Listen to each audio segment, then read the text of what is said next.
it off! You're breaking quiet hours. I'm calling the cops. 7 a.m. Saturday. I'm just power washing my own driveway when this woman in sky-high heels storms over, clipboard swinging like a weapon, screaming that right in my face. I shut it down. Lady, this is my property. No. I'm not even in your HOA. Her face goes purple with rage. Lies. I'm the president. Rules apply to everyone. Police are coming now. 20 minutes later, cop rolls up, hands me a $200 ticket for disturbing the peace. She stands there gloating, arms crossed, smirking like she just won the neighborhood war. She thought she had total control. She had no idea the tables were about to flip in the most insane way.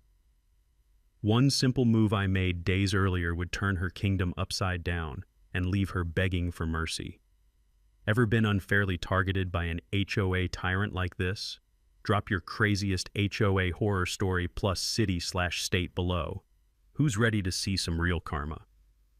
6 months ago, life sucker punched me. Messy divorce, lost the house, had to rebuild at 45. I'm Garrett Blackwood, 23 years as a contractor, building everything from kitchen cabinets to whole additions. When the dust settled, I took what was left and bought this little ranch on Elmwood Drive. Nothing fancy. 3 bedrooms, 2 baths, built in 1973. But here's the key. I specifically chose this house because it sits on the original 1960s subdivision plat. That means it predates any HOA by 15 years. I did my homework, checked every deed and covenant, made damn sure I was buying freedom, not a subscription to someone else's power trip. The house reeked of sawdust and fresh primer when I moved in. Every morning I'd sit on the front steps with coffee in my chipped blue mug, only thing my ex didn't want, planning renovations and pretending my life wasn't a complete restart at middle age. That's when I met the neighborhood's self-appointed dictator, Delilah Thornfield, 52, HOA, president for 8 consecutive years, drives a white Lexus so spotless it probably gets detailed twice weekly, always carrying this leather-bound violations notebook like it contains the Constitution instead of complaints about fence heights and garden gnome placement. Her perfume hits you from 20 feet away. Think funeral flowers mixed with industrial chemicals and pure entitlement. But worse than the smell? The sound. Click, click, click of her designer heels on pavement became the neighborhood's tornado siren. Parents would literally call their kids inside when they heard it coming. Day 3 in my new house. Passive-aggressive note tucked under my truck's windshield wiper. Commercial vehicles strictly prohibited per HOA Covenant Section 4.7b. Remove immediately or face escalating penalties. D. Thornfield, HOA President. My work truck. Same Ford I'd driven for a decade.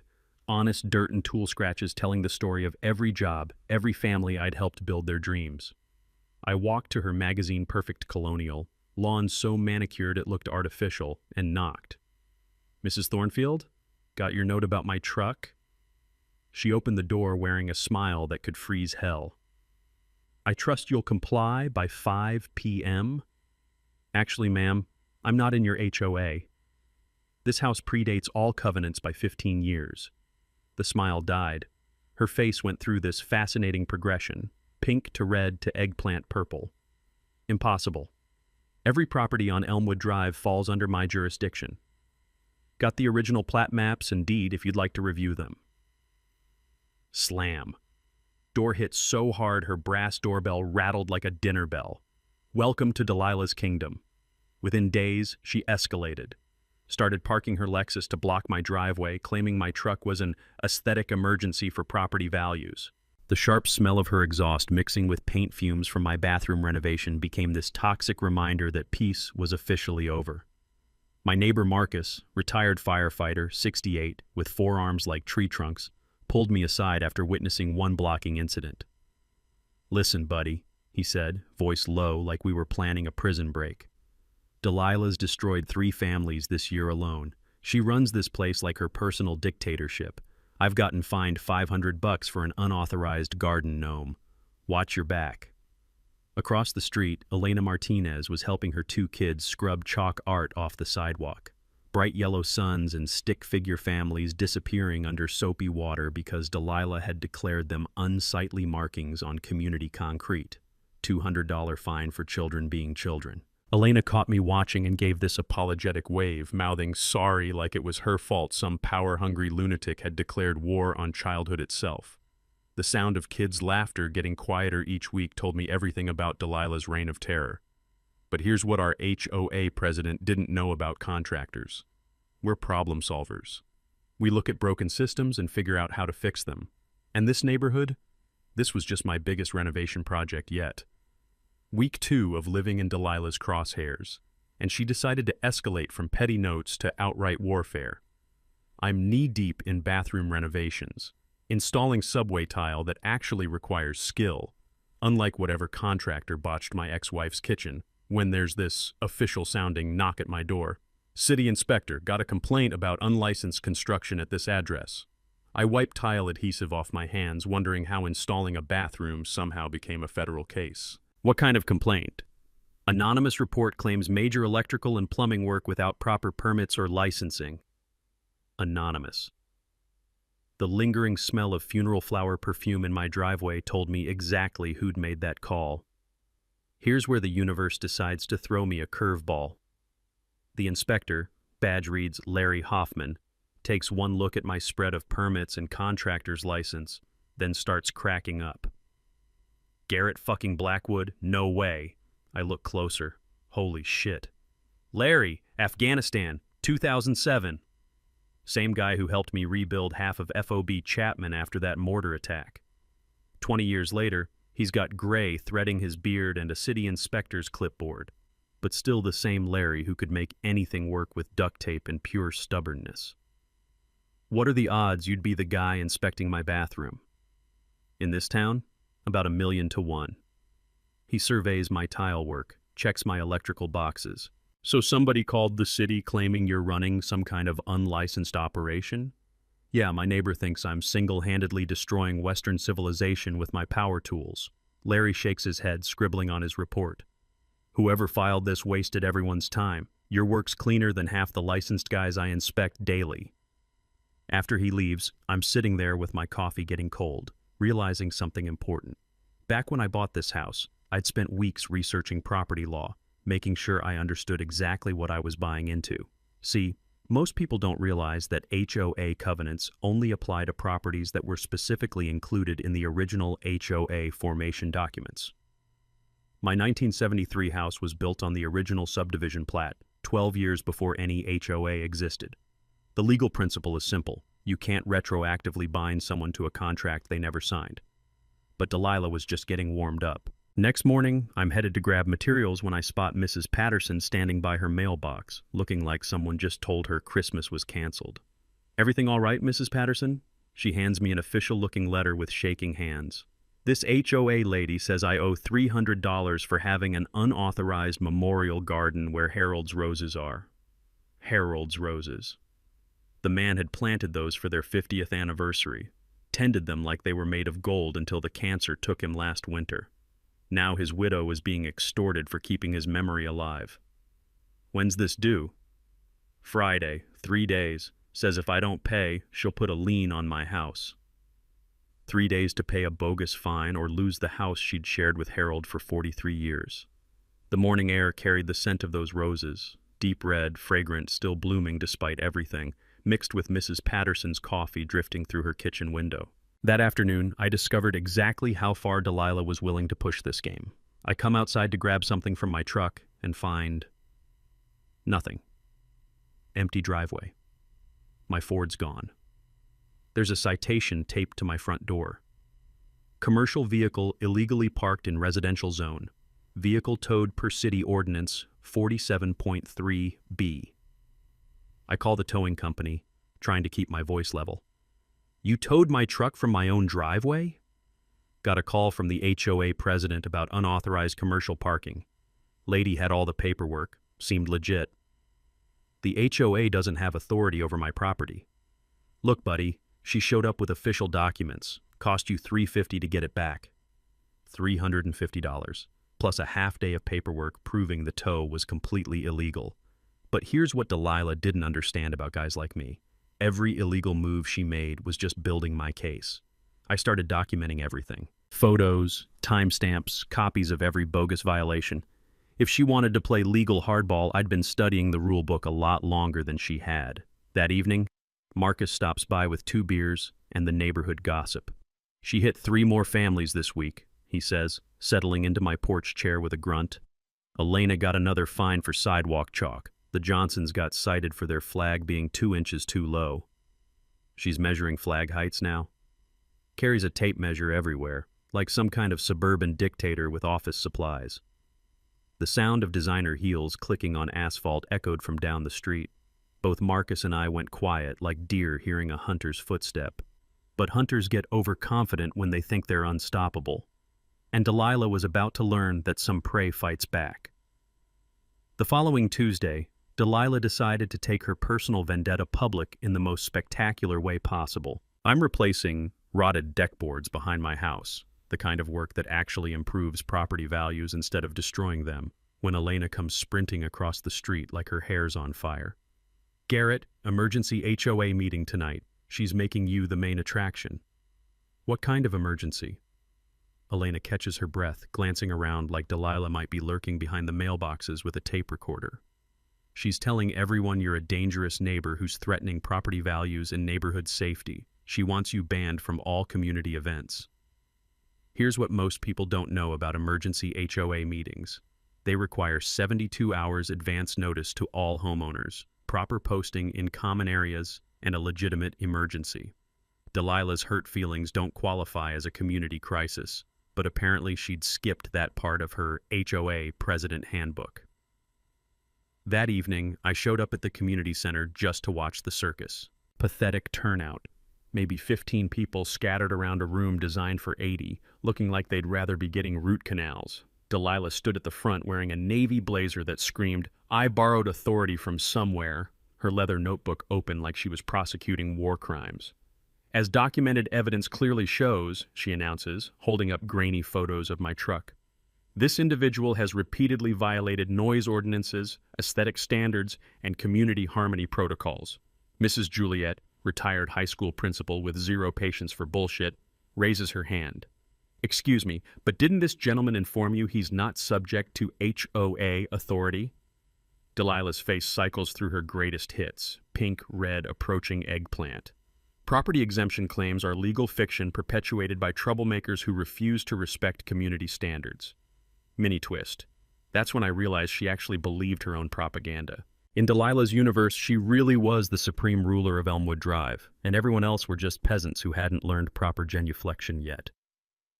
After her 20-minute PowerPoint presentation about my alleged crimes against suburbia, seriously, she had slides, Mrs. Juliet stands up. Motion to table this discussion until proper legal review can be conducted. "Seconded," calls out Mr. Patterson's son, who'd driven down from Cleveland specifically to witness this train wreck. Delilah pounds her gavel like she's conducting an orchestra. "Motion denied. This is an emergency session with suspended procedural requirements." That's not how emergency meetings work, but watching 15 neighbors exchange uncomfortable glances told me nobody else knew the rules either. After the meeting, and I use that term generously since it violated roughly 6 different legal requirements, Marcus and Elena intercepted me in the parking lot. "She's completely lost her mind," Elena whispers, checking over her shoulder. "Yesterday she fined my 8-year-old son for bouncing a basketball. Said repetitive sounds after 4 p.m. constitute noise harassment. Marcus looks like he's been chewing nails. $500 fine for my garden gnome. Apparently ceramic lawn ornaments violate newly established aesthetic dignity standards." What aesthetic dignity standards? The ones she invented Tuesday afternoon. But the real revelation came from Mr. Patterson's son David, still processing what he'd witnessed. She threatened to foreclose on my 86-year-old mother over rose bushes. Roses my father planted for their anniversary. Said if Mom doesn't pay $300 by Friday, she'll put a lien on the house. The evening air carried the familiar scent of Harold's roses mixed with the distant sound of the Garcia twins playing in their backyard. Normal neighborhood sounds that Delilah was systematically trying to criminalize. That night, fueled by insomnia and righteous indignation, I dove into the digital rabbit hole of property records and corporate filings. What I discovered made everything click into horrifying focus. 8 houses on our street had changed ownership in the past 2 years. All forced sales due to unpaid HOA assessments. all purchased by the same buyer, Thornfield Holdings, LLC. I cross-referenced the sale dates with Delilah's violation records. Every family had been systematically targeted with escalating fines, garden violations, noise complaints, children existing in public, until they couldn't afford to fight anymore. The Hendersons, $2,400 in accumulated fines for excessive lawn ornaments, a bird bath and garden flag, sold last spring. The Kowalskis, $3,100 for unauthorized pet activities, their dog barking during thunderstorms, gone by summer. The Washingtons, $1,800 for cultural display violations, wind chimes and a small garden statue, moved in August. Pattern recognition kicked in like a physical punch. This wasn't random HOA tyranny. This was systematic theft, using fake authority to steal people's homes. I started documenting everything, but now with a specific target. If Delilah wanted to play legal games, she'd just handed me the rule book to beat her with. And tomorrow, I'd start building an army. Thursday morning brought Delilah's declaration of total war against my right to exist on planet Earth. I'm barely through my first sip of coffee when my doorbell erupts like a fire alarm.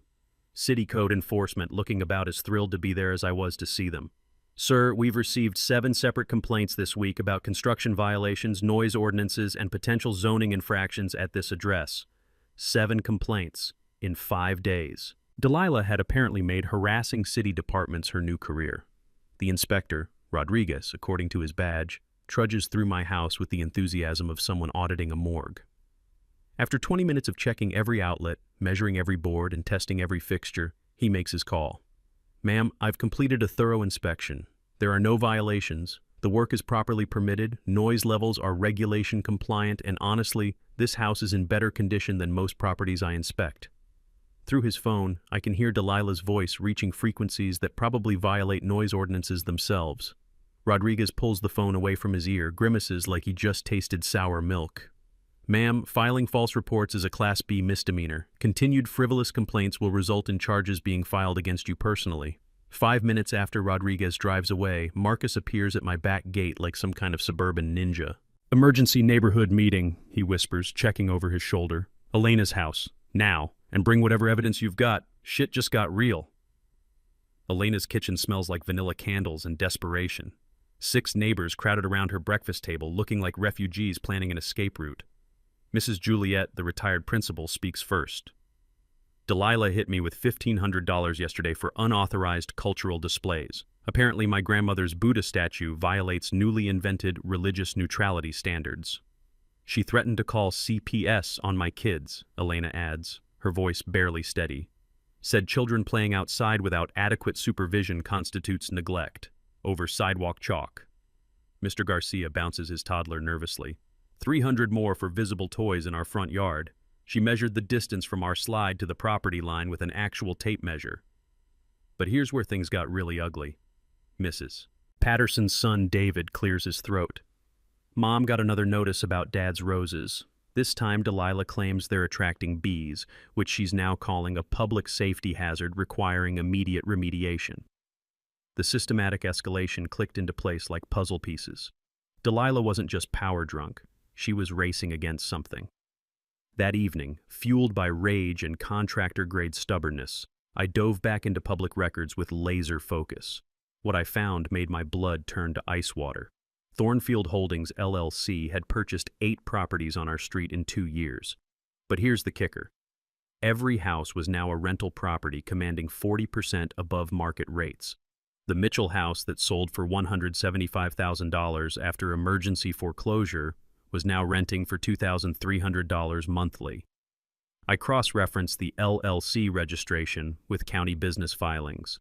Registered agent Delilah M. Thornfield, holy shit. She wasn't just the HOA president terrorizing homeowners. She was the buyer profiting from every forced sale. The whole operation was her personal real estate acquisition scheme, using fake authority to steal houses and flip them for rental income. But the really ugly part? I found mortgage records showing Thornfield Holdings was leveraged to the hilt. The company had loans against all 8 properties, with balloon payments coming due in 6 months. She needed more acquisitions to service the debt, which explained the sudden escalation in her attacks.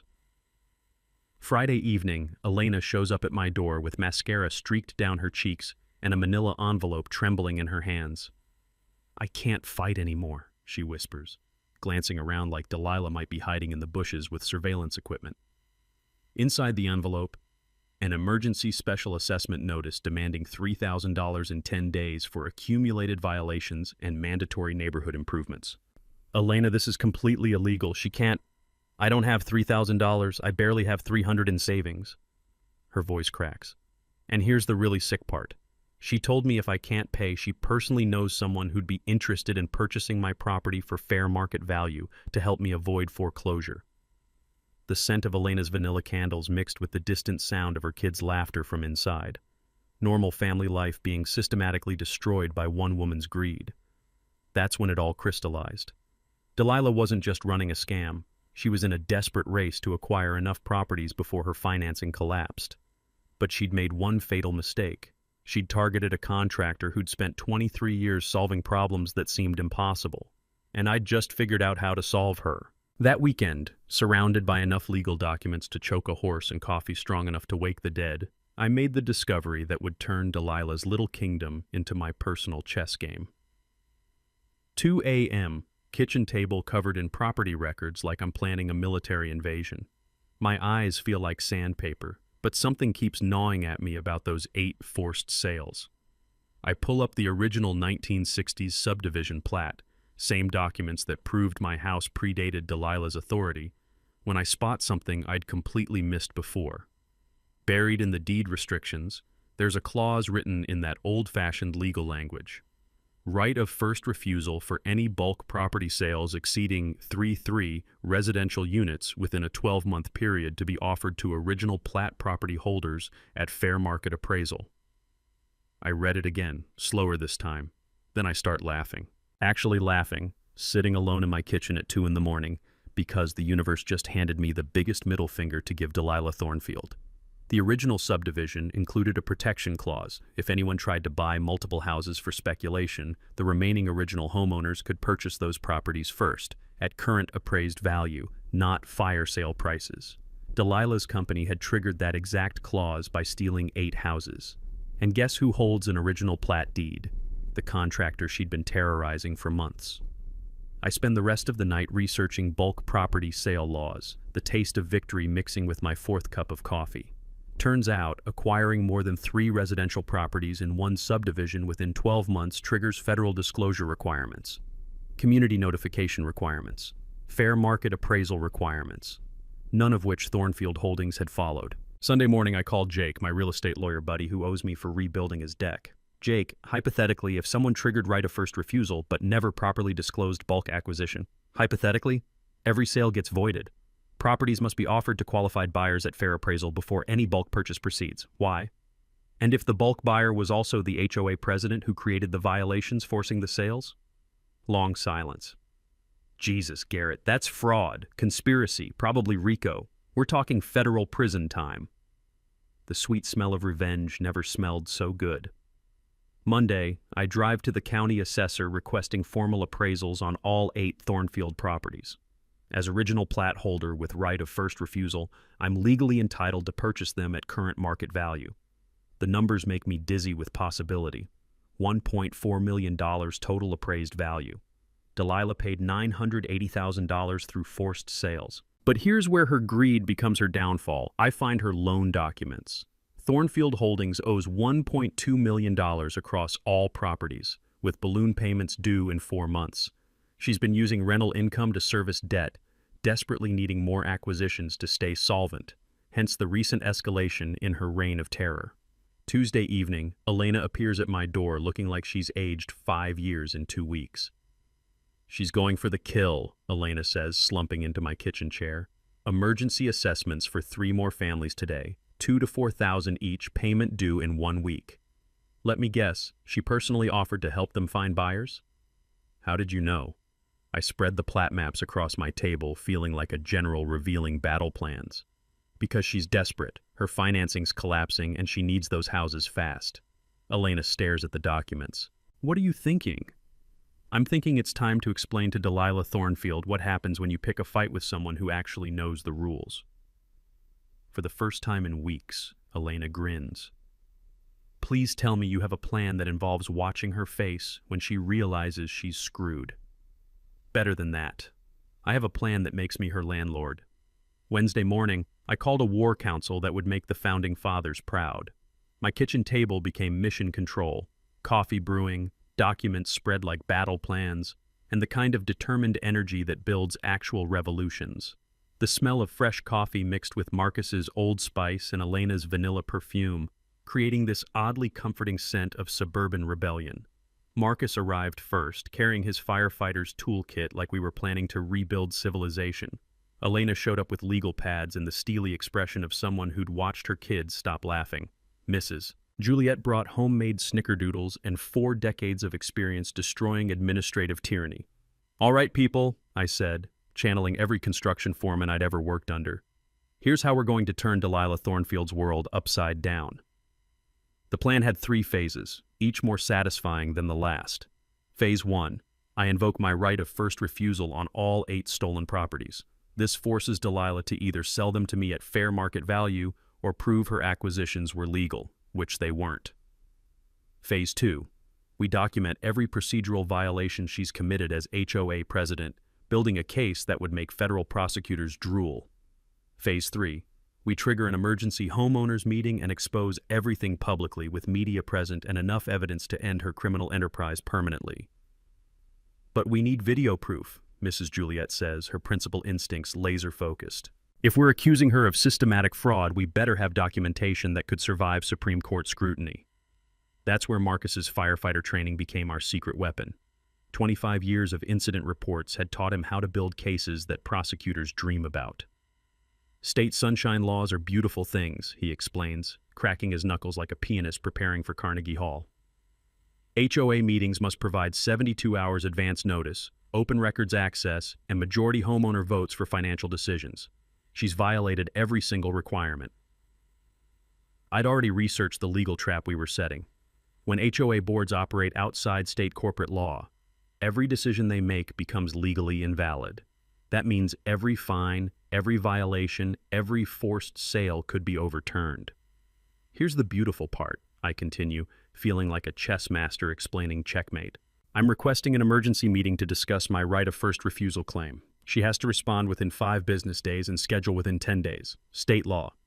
"What if she refuses?" Elena asks, unconsciously clutching her coffee mug like a weapon. "Then she's violated state corporate law and we file complaints with the Attorney General. But she won't refuse. Her ego won't let her." The recording strategy required some creative problem solving. We needed everything documented, but obvious cameras would put her on guard. Mrs. Juliet solved that with the devious intelligence of someone who'd managed teenagers for 40 years. My grandson gave me this pen camera for Christmas. Records 4K video and crystal clear audio. Delilah will never suspect a thing. "I'll run audio backup on my phone," Elena adds. "Plus, I've been practicing shorthand since this nightmare started. Every word will be documented."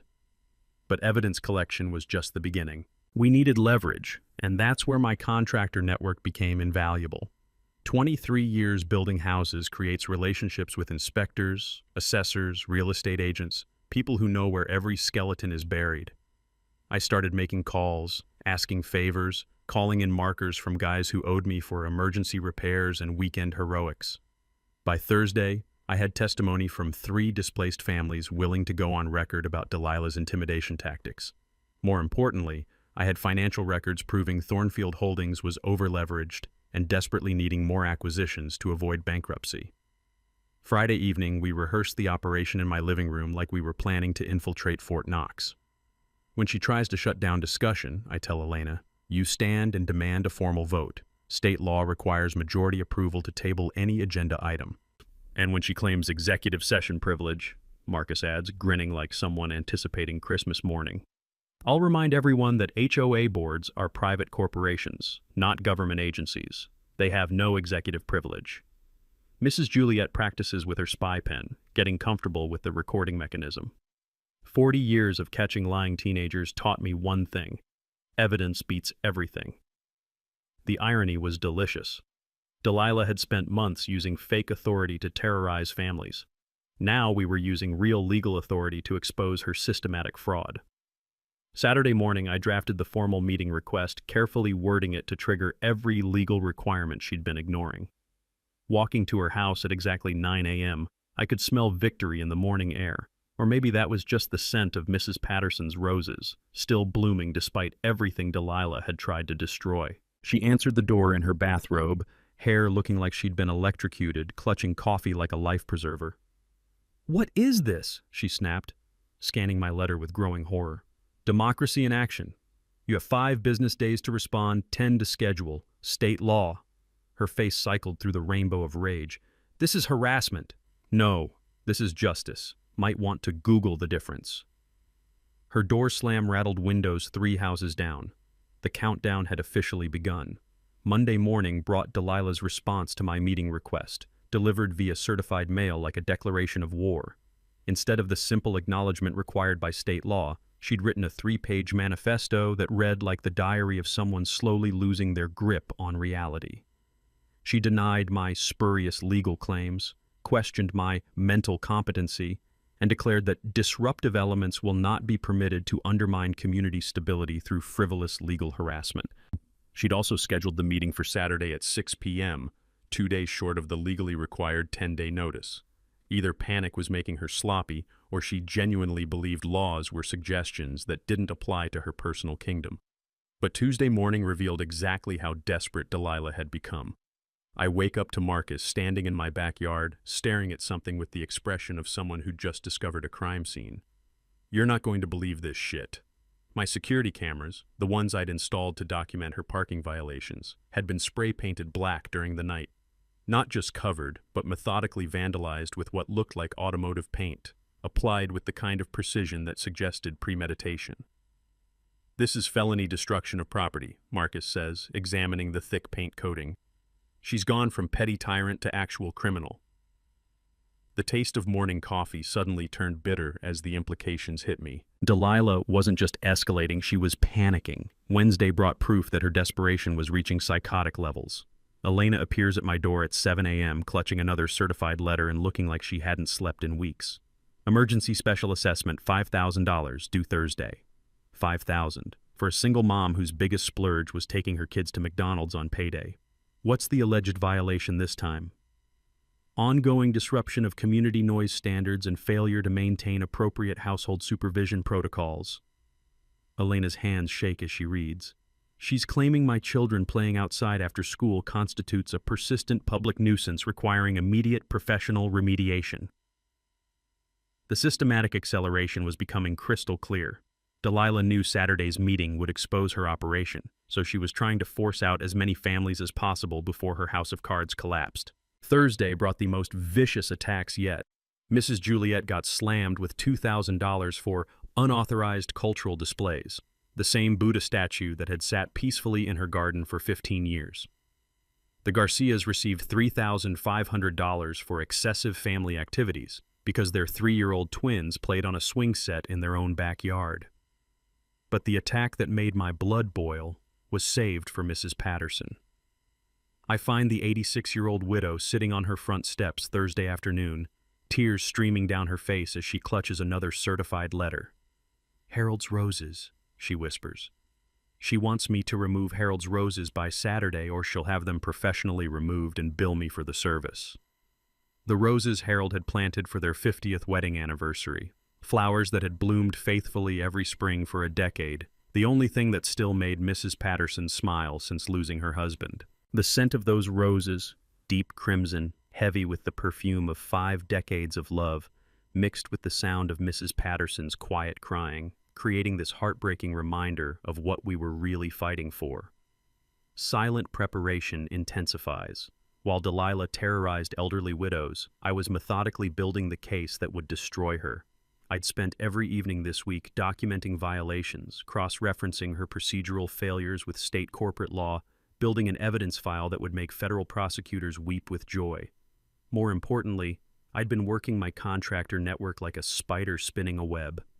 23 years in construction means you know people. City inspectors, real estate agents, mortgage brokers, people who owe favors and remember when you saved their asses on weekend emergencies. By Thursday, I had copies of every loan document, every property transfer, every rental agreement tied to Thornfield Holdings. I had testimony from displaced families willing to go on record.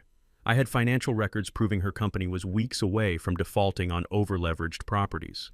Friday morning, I filed the formal right of first refusal paperwork with the county clerk, triggering automatic appraisals and legal review of all 8 stolen properties. But the real bombshell came Friday evening.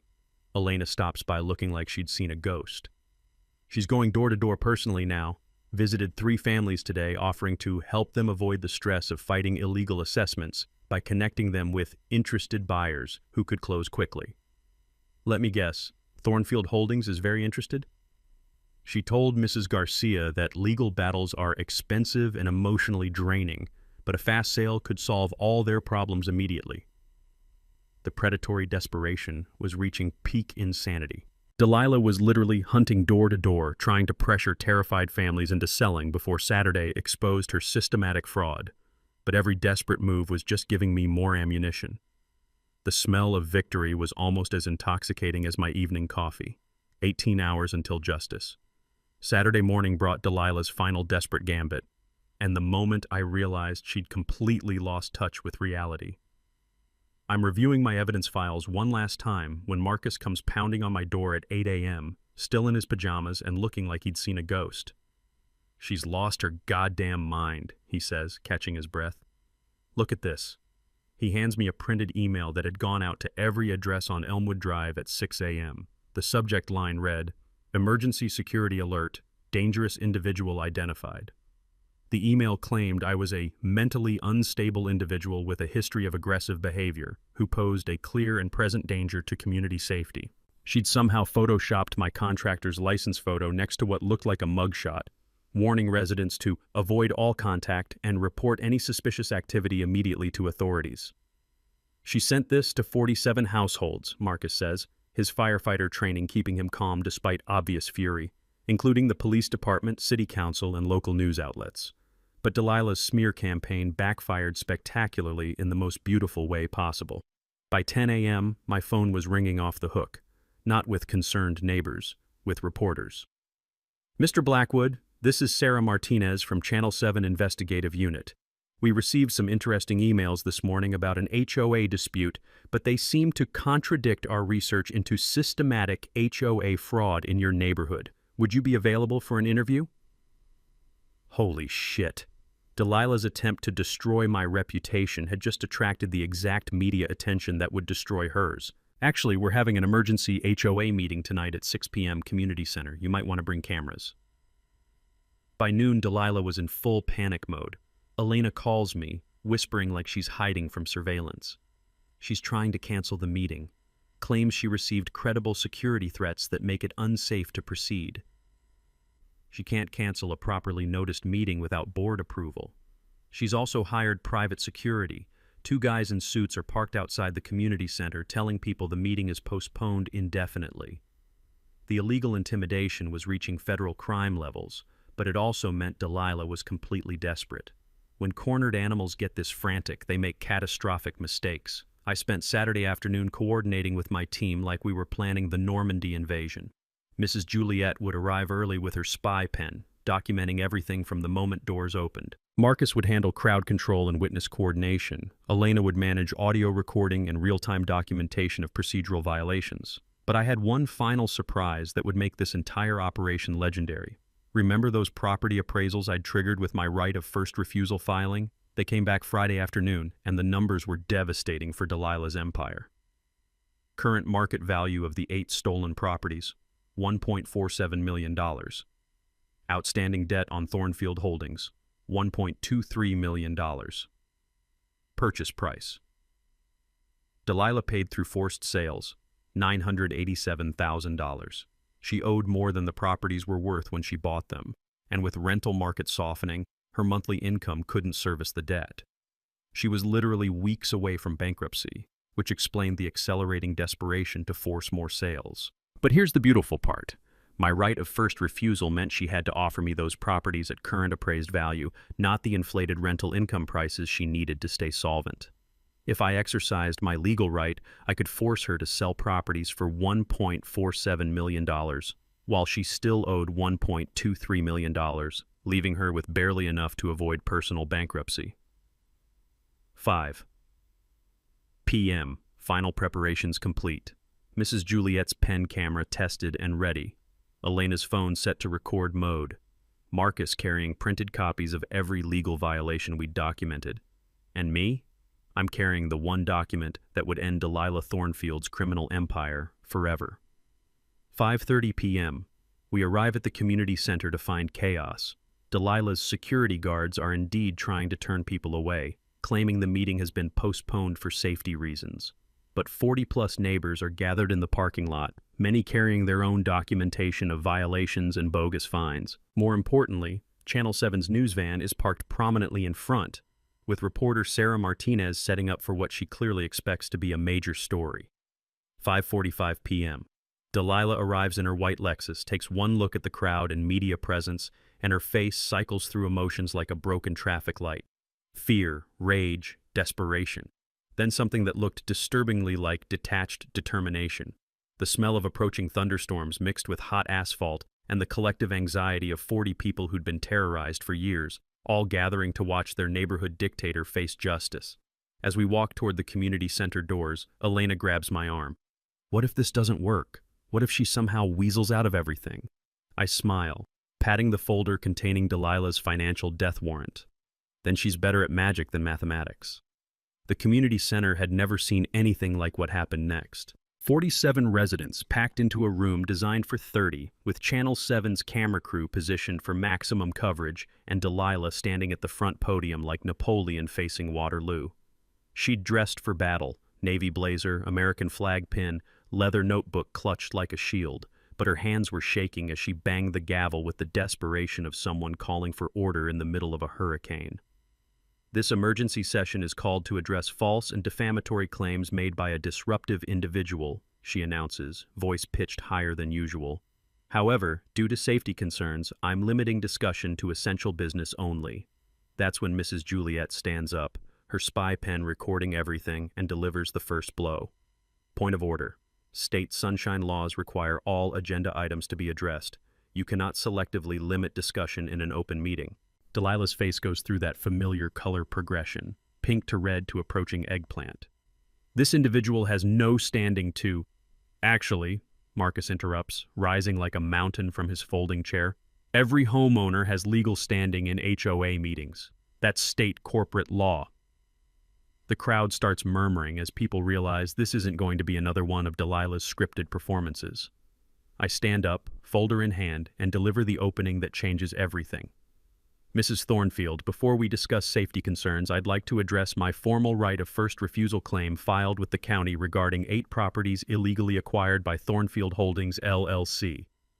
The room goes dead silent. Delilah's face drains of color so fast I thought she might faint. That's not on the agenda, she stammers. Emergency meetings allow any homeowner to raise issues affecting property values, Elena says, reading from her phone. It's in your own bylaws, section 4.7. I walk to the front of the room, feeling 47 pairs of eyes and one news camera tracking my movement. Ladies and gentlemen, for the past 8 months, you've been terrorized by someone operating completely outside the law. Every fine issued, every violation notice, every threat of foreclosure, all of it was illegal. I open my folder and pull out the first bombshell. Delilah Thornfield has been running a real estate acquisition scheme using fake HOA authority. 8 families have been forced from their homes through fraudulent violations, with all properties purchased by her company, Thornfield Holdings. Gasps echo through the room. Mrs. Patterson starts crying. The Garcia family looks stunned. Marcus helps me project bank records on the community center's ancient overhead screen. Here's how the scam worked. Create bogus violations with escalating fines. When families can't pay, threaten foreclosure. Force them to sell cheap. Buy through the shell company. Rent at 40% above market rates. The numbers don't lie. $987,000 in forced purchases, now worth $1.47 million, generating $23,000 monthly rental income. Delilah tries desperately to regain control. This is defamation. Security, remove this individual immediately. But her security guards had mysteriously vanished when the news cameras arrived. Mrs. Juliet stands up, her teacher authority cutting through the chaos. Motion to remove Delilah Thornfield as HOA president for systematic fraud and violation of fiduciary duties. Seconded, calls Mr. Garcia. Thirded, shouts Mrs. Patterson, surprising everyone. That's when I deliver the knockout punch. Unfortunately, it doesn't matter what this meeting decides. Mrs. Thornfield's company is in default on $1.23 million in property loans, with balloon payments due in 6 weeks. I pull out the loan documents, holding them up for the camera. But here's the beautiful part. My right of first refusal as an original plat holder means she has to offer me those 8 properties at current appraised value, $1.47 million, regardless of her financial situation. The room is dead silent as the mathematics sink in. Congratulations, Delilah. You just became my tenant. Her clipboard crashes to the floor. The leather notebook falls open, revealing pages of violation notices pre-written for families she planned to target next. That's when Officer Rodriguez, the same cop who'd cited me for power washing, walks through the door, but not alone. 2 detectives in suits follow him, along with someone wearing an FBI windbreaker. Delilah Thornfield, you're under arrest for conspiracy, fraud, and violation of federal RICO statutes. As handcuffs click around Delilah's wrists, 47 neighbors burst into spontaneous applause. Mrs. Patterson stands up clapping with tears streaming down her face. The Garcia twins start cheering like their team just won the World Series. Sarah Martinez from Channel 7 captures every moment as Delilah is led away, her American flag pin catching the fluorescent lights one last time. The woman who'd terrorized an entire neighborhood with fake authority was leaving in real handcuffs. Justice had never looked so beautiful. 3 months later, Elmwood Drive had transformed from a neighborhood under siege into something that actually felt like a community. The legal aftermath moved faster than anyone expected. State Attorney General's office launched a full investigation into HOA fraud that eventually expanded to 17 neighborhoods across 3 counties. Delilah pleaded guilty to conspiracy, fraud, and racketeering charges, receiving 4 years in federal prison plus full restitution orders. But the real satisfaction came from the financial justice. I exercised my right of first refusal on all 8 stolen properties, purchasing them for exactly $1.47 million, the current appraised value.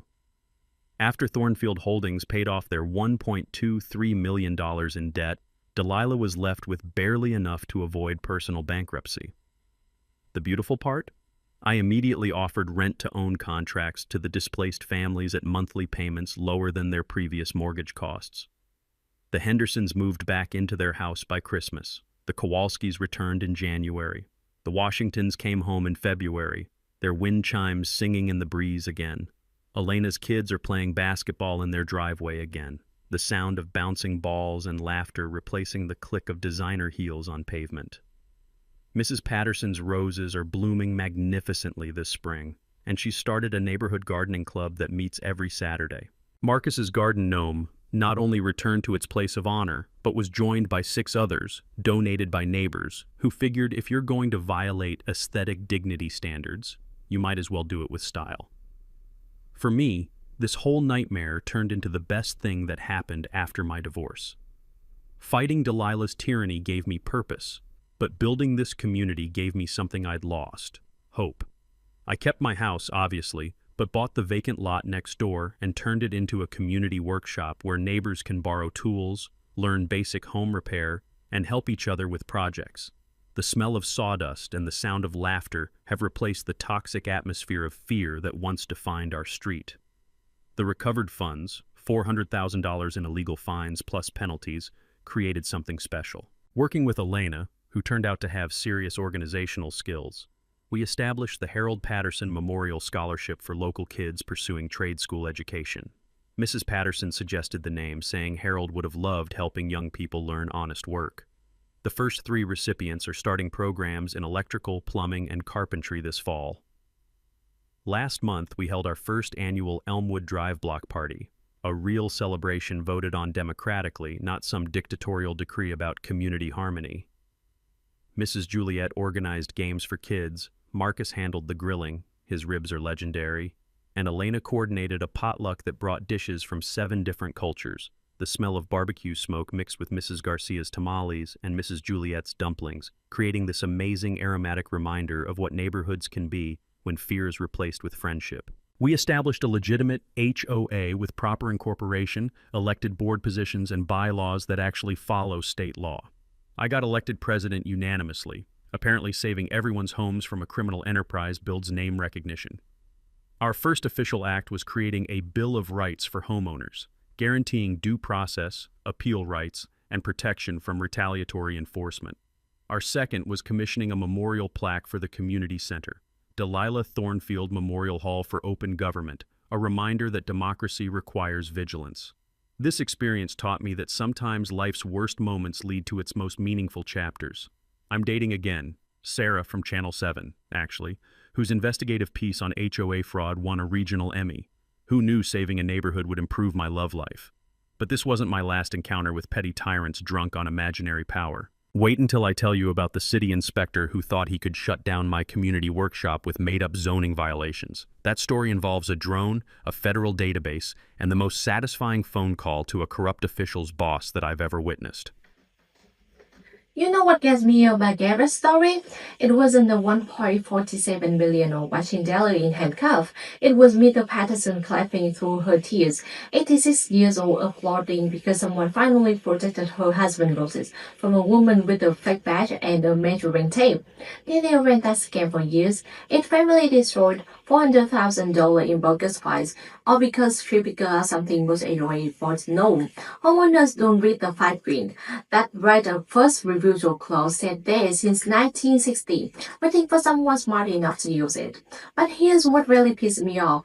This wasn't some isolated nut job. FBI found 17 other neighborhoods running the same code. 17 makes you wonder what buried in your HOA documents, doesn't it? When's the last time you actually read those bylaws? Because I guarantee there's stuff in there that either save your ass or screw you over. Maybe both. Look, most of us just want to wash our driveways and live in peace. But there's always someone like Dahlia who mistakes a clipboard for a crowd and they count on you being too tired, too busy, or too intimidated to fight back. Garrett wasn't the smarter anyone else. He just got mad enough to do his homework. If you're dealing with your own HOA tyrant, drop your comment below. Some of you are fighting battles that make this look like practice rounds. Hit subscribe if you want to see more petty dictators get their reality check. Because in America, there's never a shortage of people who think authority comes from a letter in a book. Sometimes knowing the rule beats playing nice.